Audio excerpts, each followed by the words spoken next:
Again, I am welcoming all of you in my today's session for class 9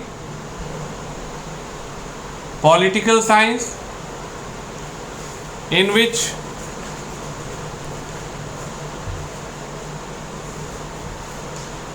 we are here for having discussion over democracy. What do we mean by democracy and why democracy?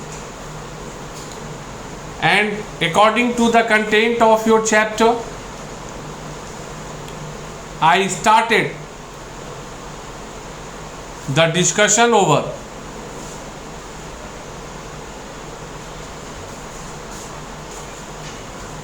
definition of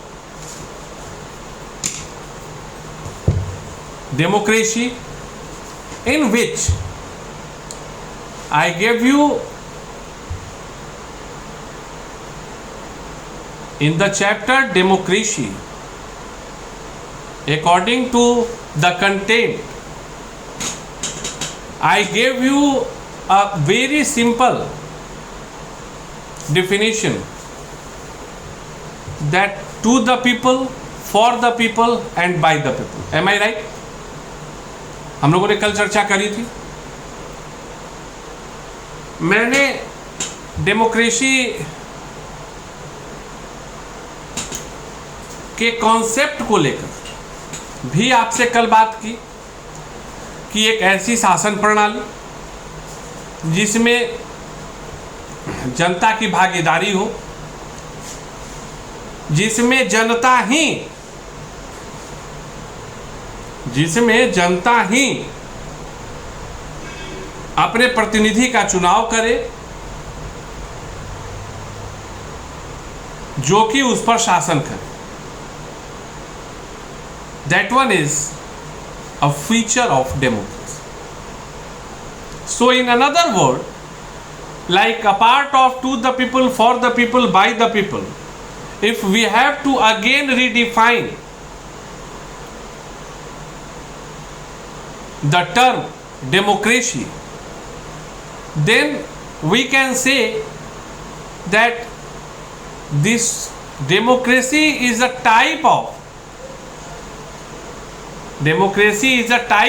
governance in which people is responsible for taking decision that who will rule over them, कौन उनके ऊपर शासन करेगा. इसका चुनाव करने की जिम्मेवारी वस्तुतः किसकी होती है? जनता की. और इसको विस्तार से अगर यह समझ लिया जाए कि जनता कैसे चुनती है, क्या चुनती है और शासन का स्वरूप कैसा होता है, तो आपको अधिकांश चीजें समझ में आ जाएंगी. And I am hopeful that we discussed each and everything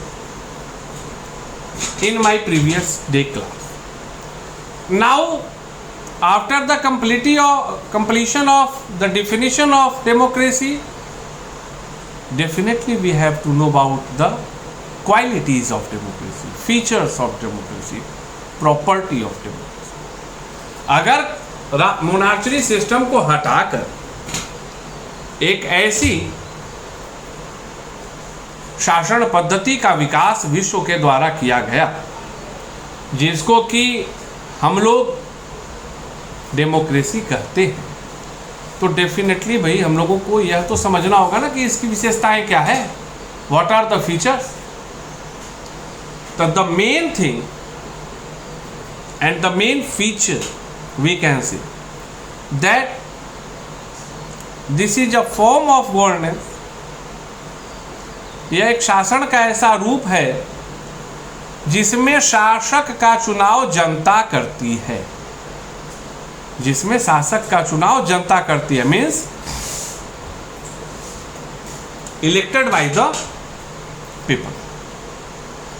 यह मोनार्ची सिस्टम के कंटेंट को नहीं रखता है कि राजा का बेटा राजा हो. यह मोनार्ची सिस्टम से इत्तेफाक नहीं रखता है कि जिसमें अगर किसी शासक का पुत्र समाज के बीच में, अपनी प्रजा के बीच में अगर अपनी बहुत ही नकारात्मक छवि भी रखे तो भी वह शासक बनेगा। क्यों? चूंकि वह शासक का पुत्र है। इसमें हम निर्धारित करते हैं, we are responsible for taking the decision that who is going to make government. कौन सरकार बनाए, कौन सरकार कौन हमारे ऊपर शासन करे। And this is the feature of the democracy. Now it's very important that we have to know that who is the ruler, कौन है शासक, कौन है।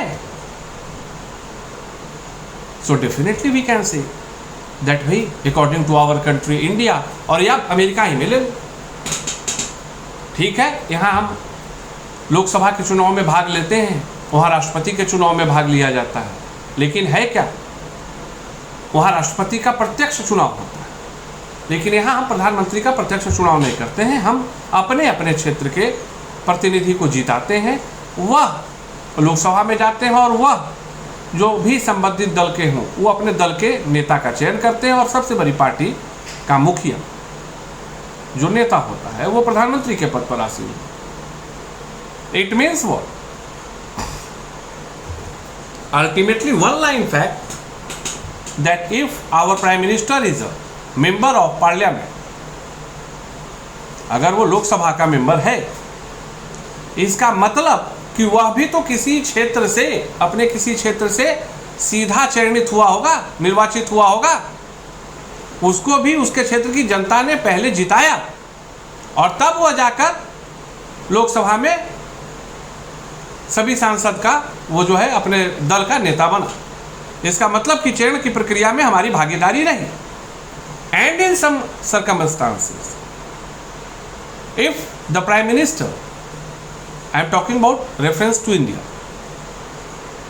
Is not a member of Lok Sabha, he is the member of Rajya Sabha, then also Rajya Sabha के भी सदस्यों के चुनाव में तो सबकी भागीदारी होती है, राज्य के विधानसभा के सदस्यों की भागीदारी होती है। इसका मतलब क्या है? फिर बॉटम लाइन फैक्ट कि उसमें हम प्रत्यक्षता तो नहीं चुने, लेकिन भाई उसमें भी राज्यसभा भी भेजने के लिए जो चयन हुआ उसमें हिस्सा कौन ले रहा है? हमारे द्वारा राज्यों में जो हमने जनप्रतिनिधि चुनकर भेजे, दे आर टेकिंग पार्टिसिपेशन कि भाई हाँ इसको राज्यसभा में भेजा, तो डायरेक्टली या indirectly.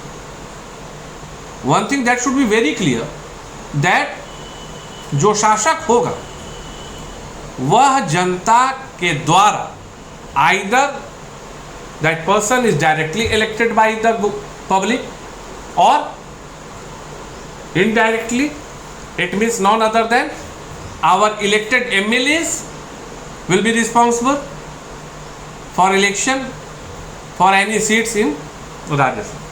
This one is the मतलब डेमोक्रेसी का एक क्वालिटी तो पक्का है कि इसमें बिना जनता के भागीदारी के, without the presence of or without the participation of the citizen of India, the complete process is not going to be completed. वह किसी भी परिस्थिति में पूरा नहीं। Now we will discuss about some cases in which our first case is none other than the case which is related to Pakistan. 1900 सबसे बड़ी चीज, एक चीज तुम लोग जानो, one line fact that before 1947 India and Pakistan वो दोनों एक थे। 15 अगस्त 1947 का वह दिन जब भारत अलग, पाकिस्तान अलग, लेकिन इसके बावजूद आज के परिप्रेक्ष्य में अगर आप देखें तो जो हमारे देश को गौरवशाली देश कहा जाता है संस्कारों का देश कहा जाता है, अनुशासित राष्ट्र कहा जाता है, ऐसा हम लोग मानते हैं। लेकिन मानते ही नहीं है, इसके प्रमाण भी हम लोग देते हैं। आप देखिए कि 1947 के बाद आज तक भारत पर एक बार भी उसके डेमोक्रेटिक फॉर्म पर कभी भी आक्रमण नहीं किया गया। मतलब कि भारतीय व्यवस्था में कभी भी इसके लोकतंत्रात्मक स्वरूप को क्षति पहुंचाने की, चोट पहुंचाने की कोशिश नहीं की। It doesn't matter that BJP is going to make government, Congress is going to make government और the collision of parties is going to make government. या ऐसे हुए कि बहुदलीय सरकार बनी, अलायंस गवर्नमेंट फॉर्म हुआ, लेकिन इसका मतलब यह नहीं था कि भाई जो हमारी सेना है वह हस्तक्षेप कर दे कि भाई आपने स्पष्ट बहुमत नहीं दिया है तो सरकार चलाने की जिम्मेवारी सेना की हो जाती। नहीं, सरकार चलाना है, लगातार अनवरत अगर भारत में सरकार चली तो वह लोकतांत्रिक व्यवस्था से ही चली।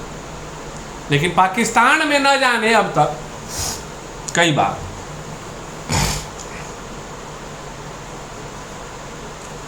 तख्ता पलट हो चुका है, वहां पता ही नहीं चलता है। We need not calculate the time period or timing कि भाई कब वहां सैनिक शासन लग जाए और कब वहां लोकतंत्रात्मक शासन रहे। और अभी यह भी कह सकते हैं कि पता नहीं कि सैनिक शासन के आड़, मतलब लोकतंत्रात्मक शासन के आड़ में सैनिक शासन तो नहीं, वहां बिल्कुल ही भ्रम की स्थिति होती है। लेकिन उसके जवाबदेह कौन है? वो लोग ही उस सिचुएशन के पूरे। और ऐसा ही हुआ 1999 में, जब सेना के जनरल परवेज मुशर्रफ क्या करते हैं?